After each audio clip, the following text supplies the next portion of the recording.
and welcome to the True North Show. I am your today snuffly host, Megan North, and I'd like to thank our sponsors of the show, Quantum Awakening, Beth Lewis, Anne C. Clark, and my lovely guest who paid to be featured on this episode. Today, I am joined by a wonderfully strong and caring woman who I've known for quite a few years now through my theta healing community. Donna Sullivan is an Australian holistic intuitive healer and personal and spiritual development coach who believes transformation is always possible when we reconnect with our inner wisdom. Donna's work helps people move from fear, anxiety, and emotional pain into clarity, peace, and genuine self-worth by reconnecting them with their inner truth. Her journey began in her early 30s while thriving in a corporate role in Sydney, Australia, when sudden, debilitating anxiety and panic attacks brought her life to a halt. Instead of accepting long-term medication as her only option, she followed a strong inner knowing that another way was possible and committed to understanding her anxiety rather than hiding from it. Repeating the affirmation, "My name is Donna Sullivan and I am triumphant," she began exploring holistic healing, including kinesiology, body talk, theta healing, energy work, and past life exploration, gradually reclaiming her life and rediscovering her purpose. Today, Donna is known for her grounded, compassionate approach that combines intuition with practical emotional tools. She creates safe, supportive spaces for clients to release old stories, heal emotional patterns, and reconnect with their authentic power through one-on-one sessions, coaching, workshops, and courses. Her mission is to raise consciousness and teach forgiveness as a powerful pathway to freedom, guiding people to transform from the inside out and step into a life of clarity, self-love, and joy. Donna, welcome to the show. I am so thrilled that you're joining me today. Me too. Thank you very much for having me. I'm really grateful to be here. And Merry Christmas. It's only a couple of days now. So, thanks for having me. I'm excited to be here. And I hope that somebody out there is going to benefit from something I'm going to say today. That would be my purpose of this, is that there's somebody out there that is listening that would like to hear something that we've got to say and that can make a difference. Absolutely, absolutely. And we've got so much to explore, so let's dive in. Okay, sounds good. So in your early 30s, anxiety and panic attacks brought your life to a halt. So what was happening for you at this time? And was this the defining moment that led you to pursue your passion and purpose? It sort of was. So what happened is it was like Christmas. It was like Christmas of my 35th year. And a couple of weeks before Christmas, I was feeling anxiety. I didn't really know what it was. Mm-hmm. I actually went away, spent some time away, had a pretty difficult time driving and participating in the festivities. But then I got home, it was the first day back to work, and I woke up in the morning. It was, time to get up to go to work, back to work, and my pillow was just absolutely full of tears. Wow. And so I really just couldn't function. I was in a pretty bad way. So you know what you do, you call your dad,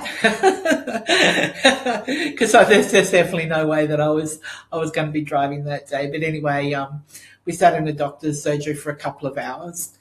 And because I was determined that I didn't want to take medication, but because what he'd said to me is he was suggesting that I take Valium, and if I didn't figure it out, I'd be on Valium for the rest of my life. And that was the thing. It wasn't the taking the Western medicine that stopped me. It was the fact that I had to now cover this up for the rest of my life and potentially not really be who I am authentically.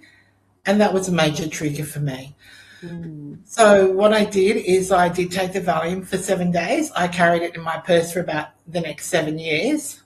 But I said to the doctor, I will take 7 days worth because I needed to come down from where I was. Mm-hmm.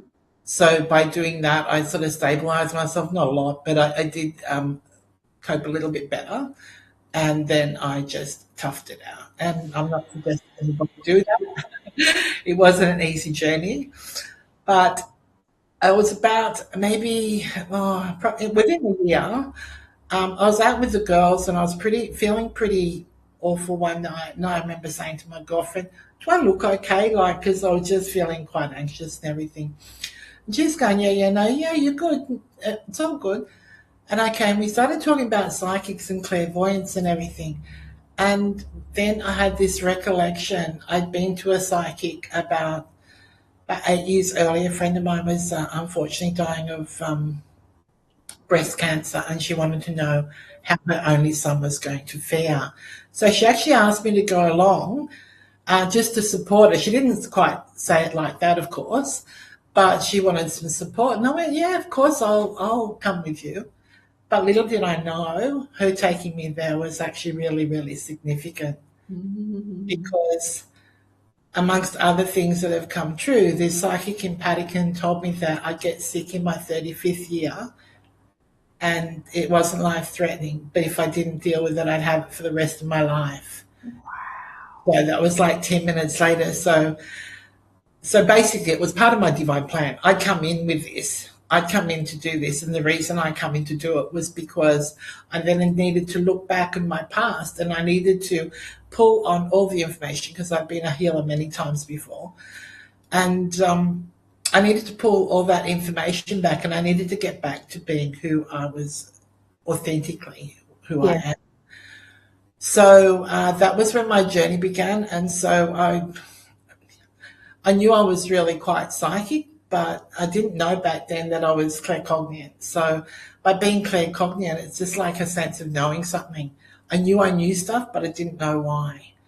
So I sort of knew on some level that I need to do some energy healing and look into different things like that. Yeah, so what happened when along the way is that I just became an avid reader of spiritual books and help books and where can I find any information that's going to support me on my journey? And one of the books that I read really, really early in the piece was the Denise Lynn one. And she actually taught you in the book how to tap into an emotion, a part of your body where you are holding on to something.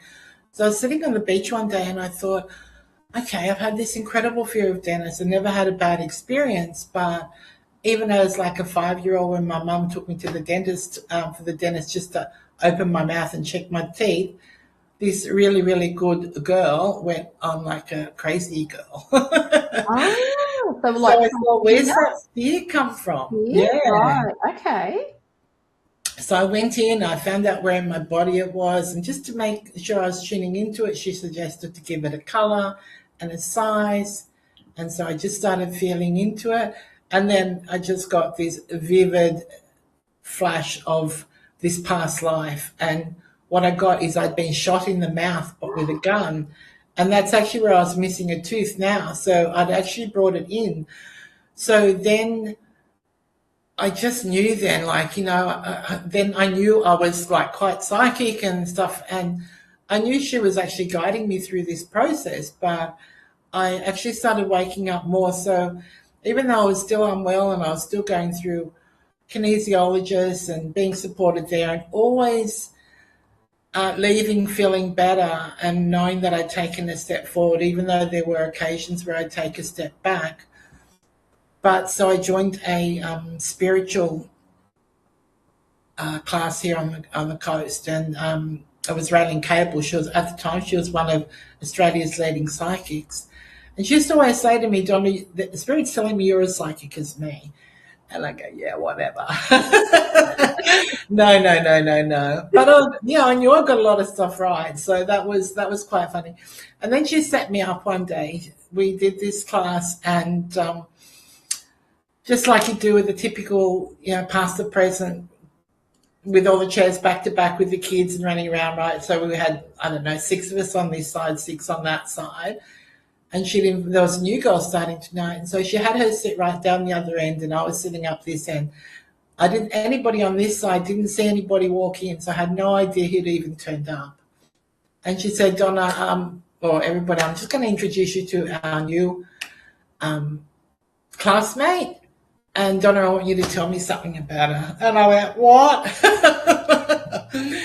Okay, I said, all right, let's do it. Let's do it. So I tuned in, and I'm a pretty girly girl, and this lady had on a tracksuit. So that would not be something that my consciousness would go to with a lady like so.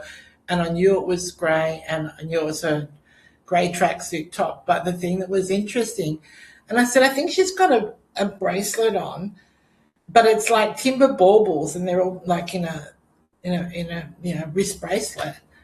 And after that, Rowling said, Donna, turn around and have a look. And she goes like this, and I went, oh my gosh. So being claircognizant as I am, I just get a sense of knowing. So it's really, really hard to trust. So I say to anybody out there, if you know that you know things, but you don't know why, it's okay. Just start to trust it and play games with it. If some of the phone rings, try and think who might be ringing. Yeah. And just start to use it, because once you start to familiarize it, like I see things too, and I hear things very, very seldom, but 99% for me is just a download of information which I've got to make sense of. Yeah. Yeah. So, yeah. And I'll just share, I think this is cute too.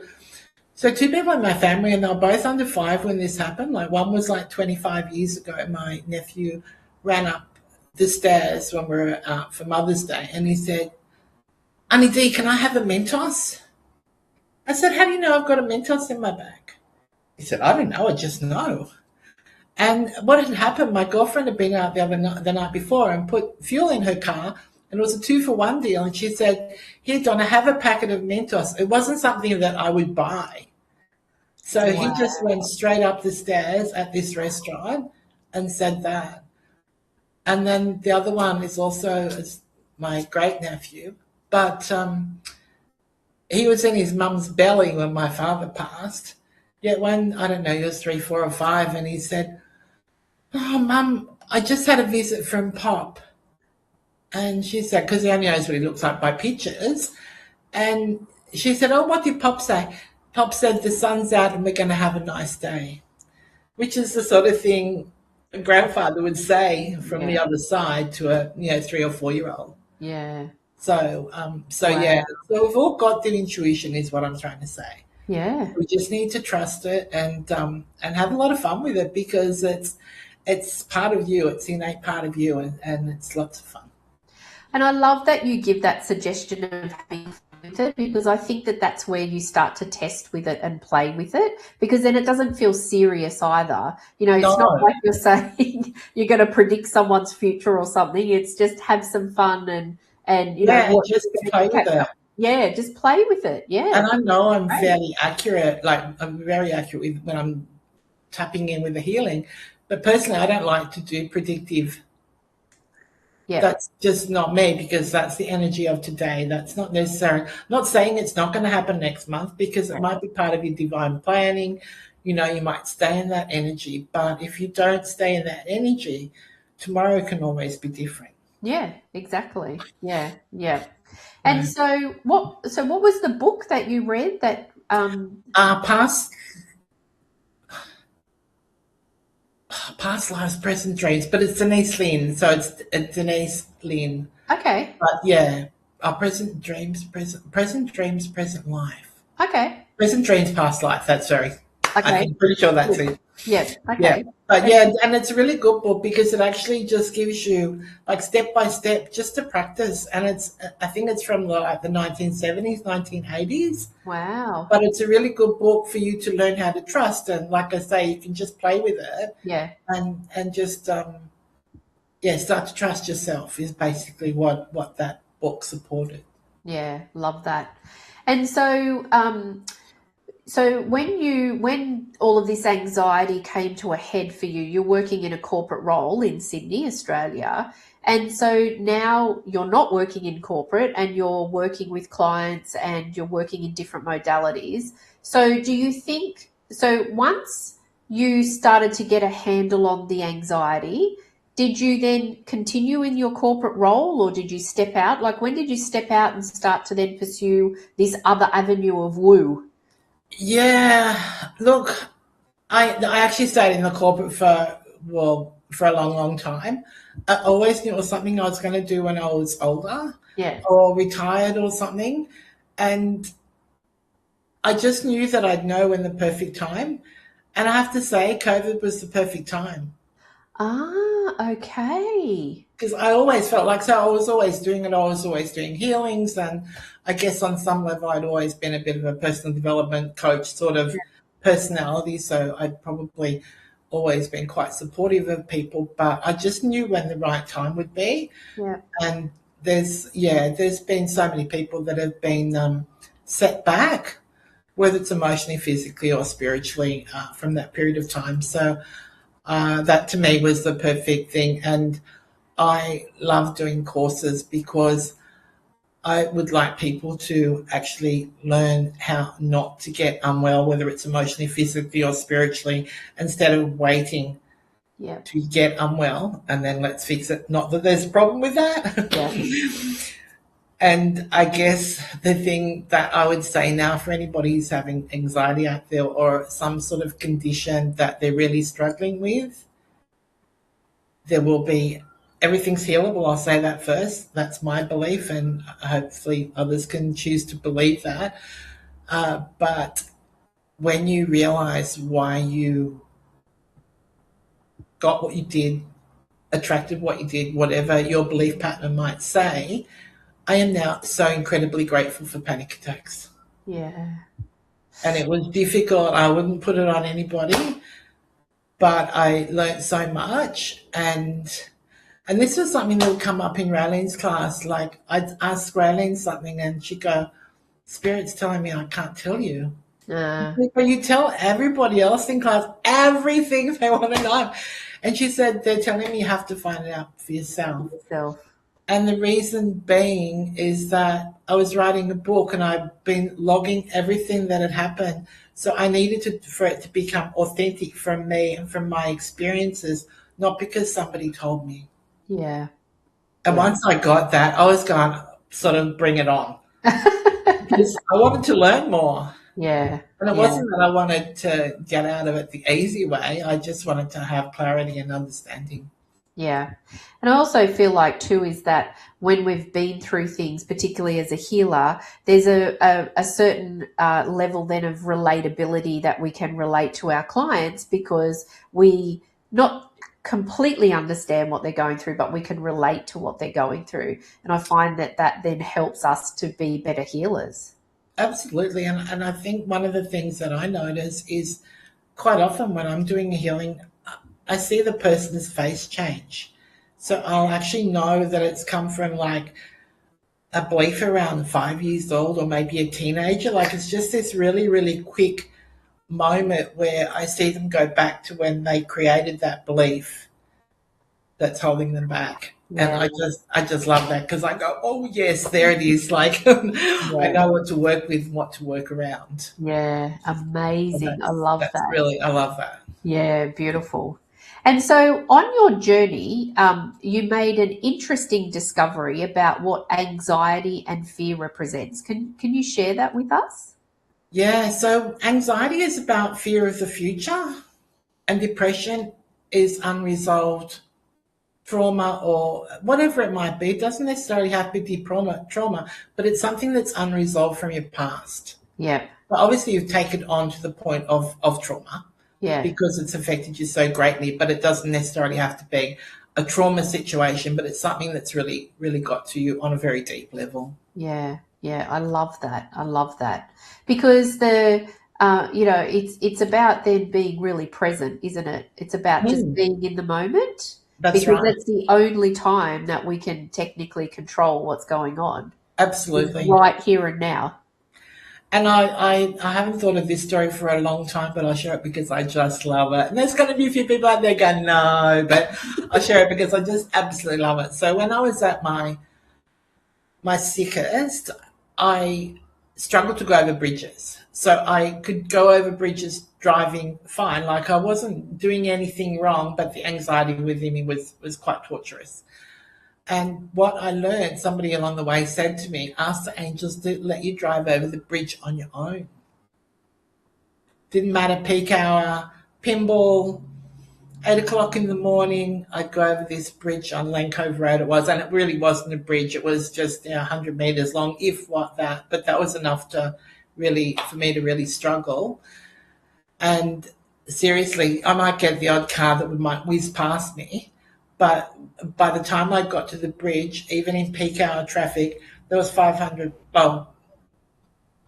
car lengths behind me. They were away. So it wasn't like I was being tailgated.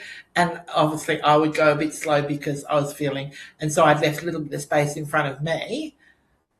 And then, and now if I come back from, let's say, Sydney, and it's, 2 o'clock in the morning, or I've, been on holidays, I'm still driving. If I go over a bridge, I go, I don't like that bridge. Angels, take care of it, and I'll just go over on my own. Yeah. And not because I'm scared or I can't drive it or anything. It's just I don't really like Mooney Mooney Bridge. I don't know if many people know that, but it's not a nice bridge and most people don't like driving it. So I just go, if I'm not tired in that, I don't even think about it. But if I'm a bit tired or been away, I've been driving for, 6-8 hours or something, I go, oh, no, I don't really want to deal with that. Angels, just take care of it. And before you know it, all the traffic just dissipates. And so call on your angels, set intentions in your life and get supported by the universe. I love that. I use the parking gods a lot. Oh, yeah. Parking gods, can I please have a car spot? And without a friend of mine used to say, she lived in Coogee, and she would say to me, how come every time you come to my place, you park right outside? I said, because when I leave Terrigal, I ask. And yeah, every afternoon she would come home from work and she would at least have to walk a kilometre. Yep. And then when she started to believe, I often go there and go, oh, Kim, I see your car is within a house or two of your apartment. yeah, it's that belief system, isn't it? I love that. Is. Okay, there's a lot more that I'd love to talk about, theta healing and body talk in particular, but we're just going to take a short break and hear from the sponsors of the show, and then we'll be right back. And I'd love to explore the theta healing and also the body talk, because I know that they're 2 modalities that you work with your clients. So we'll just take a short break, hear from our sponsors, and then we'll be back. Perfect. Thanks.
Welcome back to the show. Welcome back, Donna. So, Donna, theta healing and body talk. Can you share with us about those 2 modalities, and then how do you use those modalities when you're working with clients? Do you work together with them, or are they separate? How do they play a part in your work? Okay, yeah, they're fairly separate, because body talk is all about, it's tapping out the quarters of the brain, and what it's doing, it's helping reconnect the left-hand quarters of the brain and the right-hand quarters of the brain, and send messages, like healing messages, down the lines of your body to heal yourself. So what it's really doing is just reconnecting you to your healthy state. Because what happens if you think of remember the old telephones and you hear all the electricity in Oh, there? yeah. Yeah, yeah. Unwell or I don't know, got a poor diet or haven't slept enough or whatever, the left hand quarters of the brain and the right hand quarters of the brain is a little bit like that static electricity. It's sending messages, but they're not clear messages. So if you're unwell in some way, like for example with my anxiety, it didn't heal my anxiety, but it did lighten my load. Okay. So I Oh, I just kept love that. sending all that information and clearing it, like. And my girlfriend, she's also a body talk technician, and a guy fell off a mezzanine floor in their factory, and he broke his leg in two places. Right. And so they ran in and they said to her, "Can you call the ambulance?" And she said, "No, I'll go to him. You call the ambulance." And she went out and she just tapped out his cortices and just and she probably would have tried the best she could with his leg to do the meridian for that leg, so that the energy would go down or the messages would go down the meridian lines to his broken leg. And you can imagine if it's two places it's broken and he's like off his face. He's like really struggling with this. And then she went to see him the next day, and I won't say what he said, but basically he said, "What the heck did you do to me? Because before you did what you did, I couldn't stand the pain, but once you did what you did, I could manage the pain." Wow. Wow, that's amazing. And my brother, he was, I think it was last Christmas, Christmas before, I think it was last Christmas. I went down, I was around him just before Christmas, and I said I'd come down and visit, and he said, "Oh, I'm in hospital." I said, "Okay, that's all good. I'll come and visit," because my brother's quadriplegic. And anyway, by the time I got there, my niece had said to me, "Oh, the doctors just sent Dad, and they're going to put him in palliative care on Monday."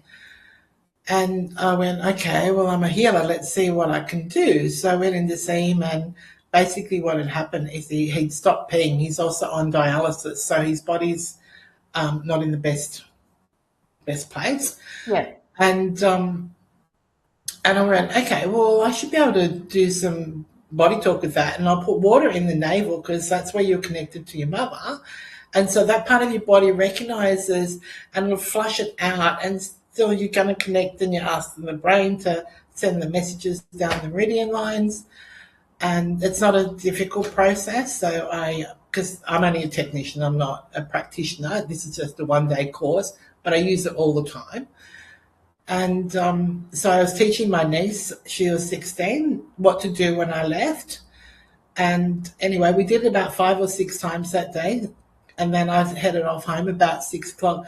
About 6:30, Steve rang and said, "Donna, I'm peeing." I said, "Well, don't worry, you're not going to palliative care if you're peeing." Yeah. He started bringing up all the toxins and vomiting up black and everything. So he was pretty unwell because he hadn't urinated for about 4 days, I think it was. So um, he was in a bad way. But then again, there's the universe. He lives a long way away. I don't get there all that often. Yeah. And the day that I needed to be there, I woke up unplanned and said, "I'm going to go see Steve." Yep. Wow.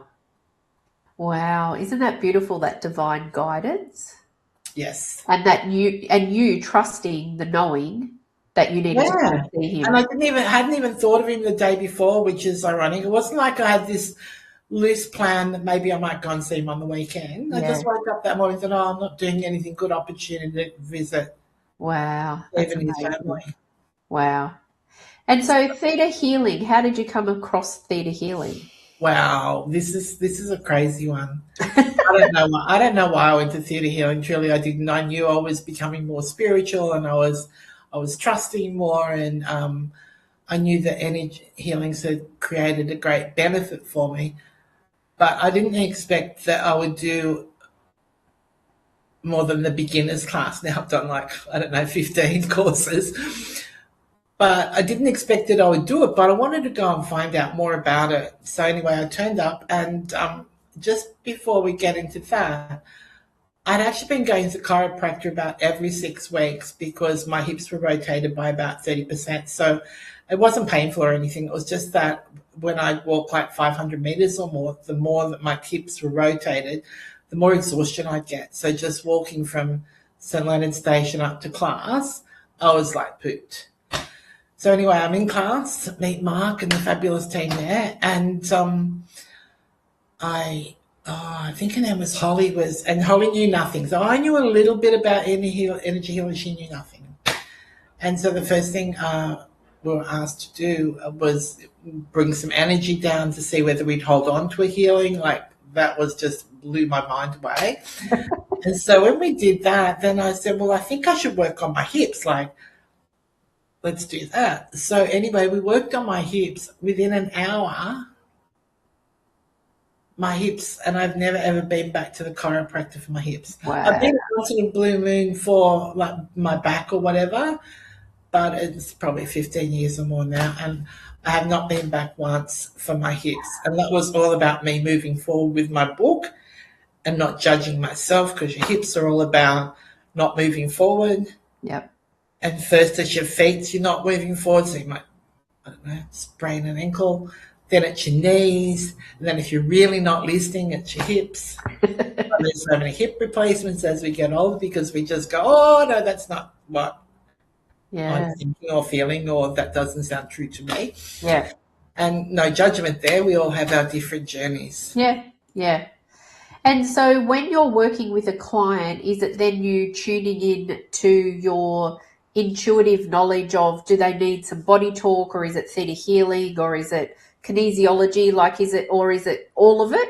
Fundamentally, I always work with theta, but I've had so many modalities done with me over my 7 years of my own healing journey that Creator just guides me sometimes to do something that is not in my lane, and it always works. Yeah. I might do a little bit of Gestalt. I don't pull on them all the time. I fundamentally do that, but I let myself be guided, because if Creator's going to give me that information that's going to support this person, who am I to say no? Yeah, exactly. So I just let myself be guided. But body talk's more about just if you're unwell in some fashion, that you can promote your own innate healing. So like with my brother and the guy that fell off the mezzanine floor. But I've actually kicked my toe, like pretty bad kick of my toe, and so like big blood blister come up. It was quite painful, and I've tapped out for that meridian. Excuse me. And I've actually watched the blood go backwards. It's undone the bruise, so to speak. Wow. And so when you talk about your intuition and your claircognizant, so do you, like, is it a feeling? Do you get an actual feeling, or is it just, like, are you able to explain it? I don't really know that I can. It's just, for me, it's just a knowing. And particularly when I'm doing a healing, because I'm inclined to pick up a lot of past lives, not with everybody. Yep. And it's actually interesting because I had a client not so long ago that I didn't pick up any past lives, and he was about my age. And I went, that's an unusual for an older person. Like, when they're older, usually there's a past life in there, for me anyway, not every single time. And he said, oh, this is the first time I've ever been here. He said he was Palladian. And I went, oh, at least you know I'm not lying. Because I didn't pick one up, so I wasn't making it up. Yeah. So, but the younger people there's less inclined to be. Yeah. So, Donna, when I was reading out your bio, you mentioned in there that one of the affirmations that you started saying to yourself was, my name is Donna Sullivan and I am triumphant. So where did that come from? That was actually, I'm not sure what sort of, like a doctor's surgery or a dentist or something like that. The top of the book, the cover was ripped off, and I just sort of picked it up. And in the first or second page, I saw how you could, use the word triumphant, or this person had. And I went, I can do that. Mm. Because I had the knowing that I was attracting whatever. So if I was thinking, I'm sick, I can't cope, life's too difficult, like if I had all those sorts of thoughts, I knew I was going to be attracting it. So I had to do everything I could. And one of the things my mum said to me when I got unwell, she said, I can't believe that you're the person that got this because you're the happiest person that I know. Mm. And so my innate nature was joy. So Yeah. when I went from joy to disaster, is the Yeah. word I can think of, Yeah. it just was so unnatural for me. So I had to do everything I could think of Yeah. to put myself back in that sort of energy. Yeah. I love that. And triumphant is such a, like, it's so empowering. It Yeah, means it's so all many encompassing, isn't things. it? Yeah. Like it's joy, it's success, it's empowerment, it's And I've power. always said that a million times and over, the 7 years. Wow. Do you still say it? I have said it probably maximum once a year. Yeah. But there's been times where I've, maybe some IT or something like that, and I go, oh, seriously, okay, I'm Donna Sullivan, I'm triumphant. So I can use it anywhere, yes. Yeah. I love that. I think that's amazing. That's really special. I think that's really lovely. And this is one of the things that I love about interviewing and having these conversations with people that I know, because I learn so much about, we would never have probably spoken about that ever. So No, I, because we're in class, yeah, we have lunch, we catch up, yeah, it's lovely. very It's good. lovely. So I'd love to talk to you about mental health and well-being. So now that you're in a space of you're following your passion and purpose and living the life that you wanted to, how do you maintain your mental health and well-being, and how do you make sure it's a priority? Okay, I only focus on the positive.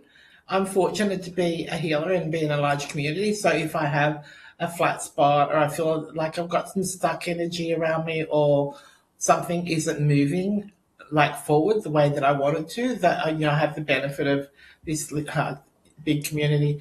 But I always set intentions if I really want something to happen, like so that I can put it out to the universe. Like tomorrow's going to be better than yesterday if I had an ordinary day.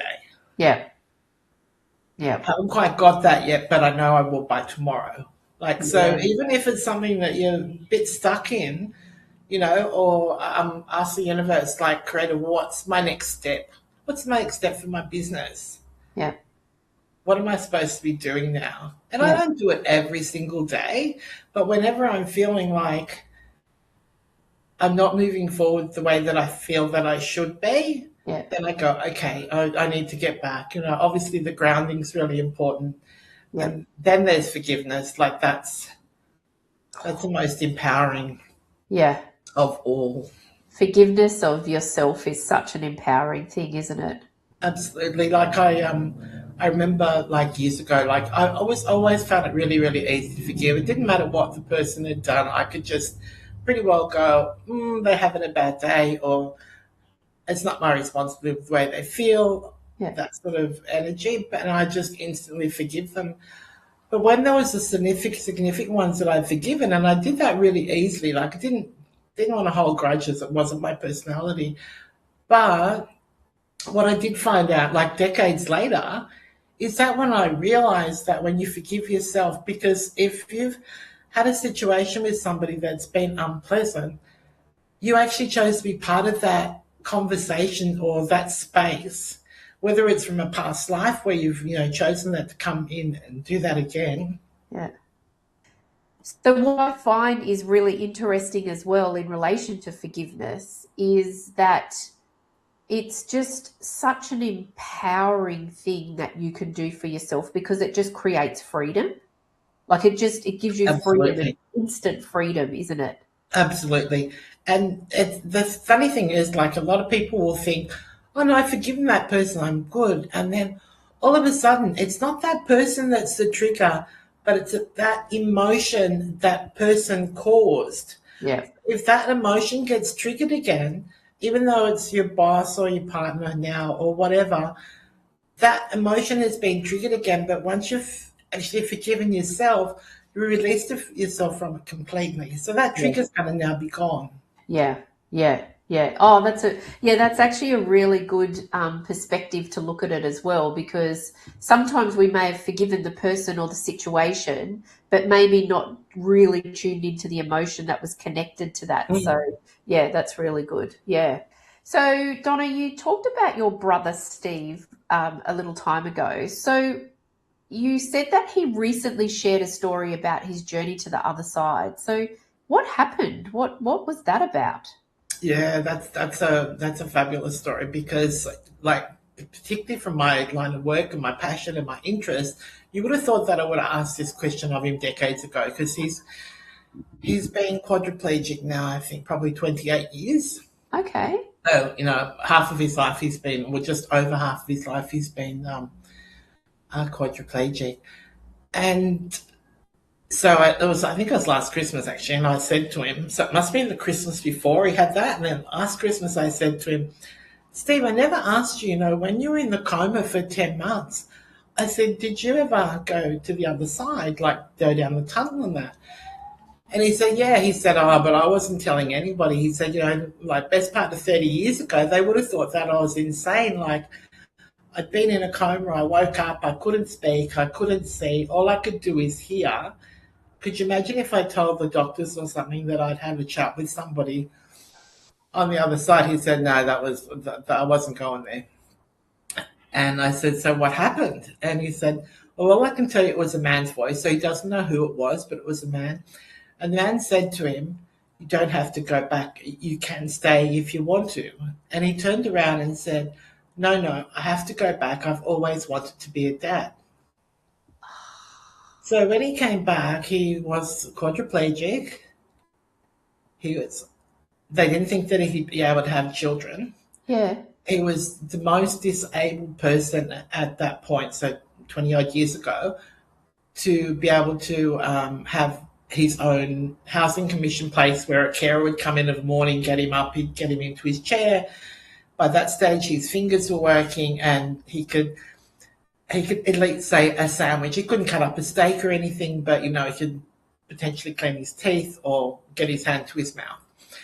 And then they'd come back and in the evening and put him back to bed, bathe him and put him back to bed. So he had his own little space, which is excellent because the setup for him in the system was not nice. So this was a far better alternative for him. Yeah. But what happened is he married his carer. Oh He now has 2 children, a boy and a girl. gosh. And so he did. He came back, and he came back to be a dad. And he's a fabulous dad, for what he can do for them and everything, emotionally and supportive, and that he's just an awesome dad. So that's a beautiful story. Absolutely. And what a joy and blessing for his children as well to grow up Mm. with a dad that is like him as well. I have a niece who is Down syndrome, and I just think that she's the biggest gift that our family could ever have because Yes, she's taught us so many things. absolutely. And so your brother's children and, just your brother generally would just be teaching so many things to so many people. Wow. Absolutely. And like his son wants to be a doctor, and he's quite academic, so it's quite possible that he will, and and I guess that's a little bit where my story is well, probably not that much different, but I have lots of doctors in my family. Lots Yeah. of doctors, lots of nurses, lots of carers. I would say in my immediate family, I've probably got around 14, and then Wow. there's me. I And then love how there's you me. paused. There's me. So Love that. So yeah, so I mean, I'm well loved by them all, but they're, I'm Yeah. he's a little bit different, Yeah. Yeah. But you but bring that's the okay. balance. You bring And the that balance. can be a struggle for a lot of people too, Yeah. because a lot of people who take the spiritual journey everything has been so science-based, so Western medicine-based. And Western medicine's awesome. We want these things. We want an X-ray. We want, if you're giving birth and you're having struggle with your birth, we want a doctor. We want Yeah. cesareans. We want all these tools. Yeah. But the other side of it is we also want to heal completely. Yeah. Yeah. Absolutely. Yeah. So, I love that because it's almost like you are meant to be in your family to then just give a different perspective as well. I You know? don't hear it. That's okay. That's okay. They'll hear it if they're meant to, and if they're Yeah. not. And maybe they were also meant to test me a little bit because I would get Mm. really frustrated because I would see how many healings had taken place, what I'd witnessed, what I'd experienced, and their belief was next to that's not possible Yeah. because that's how they've been educated. Yeah. How interesting. But there's no judgment there. We just Yeah. all got to make sure we stay true to who we are. Yeah, absolutely. Absolutely.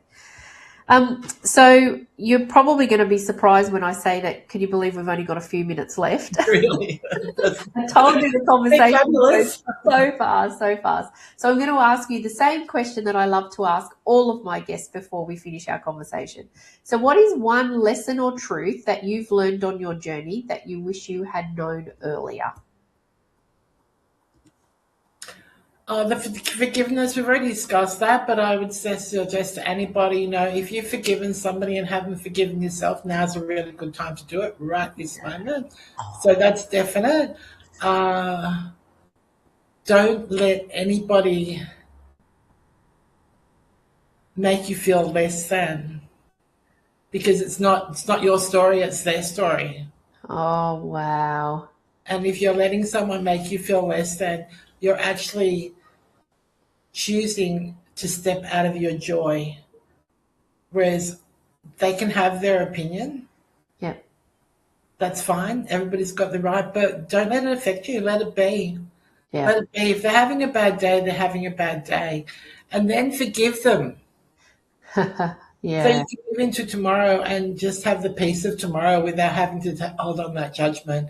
So, if there's any young teenagers out there or uni students or anything like that, like, bullying and all that sort of thing, just forgive. Yeah. Move on. Don't hold on to it. Don't let it be. Yeah. Because the energy of like the bully and the victim is actually the same energy. Yeah. They're both sort of lacking self-love. It's just that one overcompensates and the other one undercompensates. Wow. They're actually the same energy. Yeah. So Yeah. just learn to love yourself. I love that. It's really beautiful. Thank you. What a way to close out our conversation. Thank you so much Pleasure. for all of your time Grateful. today. It's been really lovely, and I've really, really enjoyed just learning more about you, all these different things that I didn't know about you. So, thank you so much, Donna. Thank you. Thanks for having me. I've absolutely had a great time. It's been awesome. And I'll see you again soon. See Yeah. you in 2026. And let me just add one thing really, really briefly. We're just closing off our 9-year astrologically. So we're coming to the end of that. So for anybody who might be feeling that the last few months has been difficult, next year is a 1 year. It's all about beginnings. It's all about new Absolutely. starts. So Yeah. just know that January this year is fabulous. Yes, definitely. Thank you. Pleasure. And I'd also like to thank all of our amazing and dedicated audience, my supporters, all the sponsors of this show. I hope that you all have a wonderful rest of the week, and I look forward to seeing you all again next week. And thank you again, Donna. Pleasure. Thank you.